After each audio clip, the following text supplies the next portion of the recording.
Aside from being Kenya's 50th birthday, 2013 it also marks 5 decades of diplomatic ties between China and Kenya. Bilateral trade volumes between the two sides has grown by 30% annually over the past few years, and this anniversary comes amid criticism from Western countries who accuse China of neo-colonial behavior in Africa.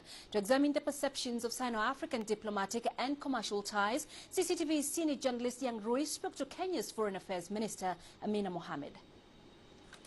China started our relationship with Africa back in the 8th century. However, our country didn't seriously start engagement with Africa until a few decades ago.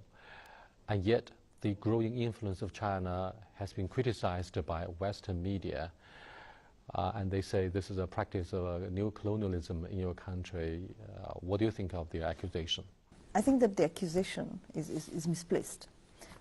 Like I always say, the global marketplace is quite competitive.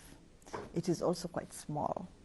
And therefore, I actually do not think that there's any element of exploitation that's involved in the relationship that we have with China.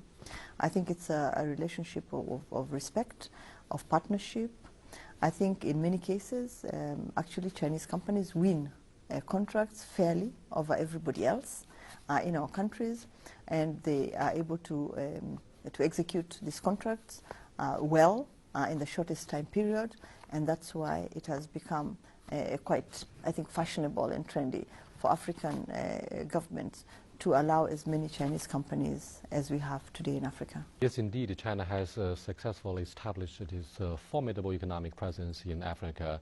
But we are accused of only extracting natural resources and mineral raw materials instead of, caring for the democracy and the human rights in Africa. Do you think this criticism holds any water? Because China has long insisted that we, invest there without attaching any strings. Well, look, I do not think that that accusation is fair, because China does have a relationship with all countries. I think its largest trading partner today is not Africa. I think its largest trading partner is the United States. The second largest is the EU. So if there are any elements of accusation, then they should be global. They should not just be directed at one part of the world. Secondly, I think that most of the work that is being done in my country, for instance, right, has nothing to do with extraction of natural resources. It has to do with infrastructure development, right, including hospitals that are being built by Chinese companies, and in some cases, it's actually support that we are receiving from the Chinese government. Now, I would not call that exploitation.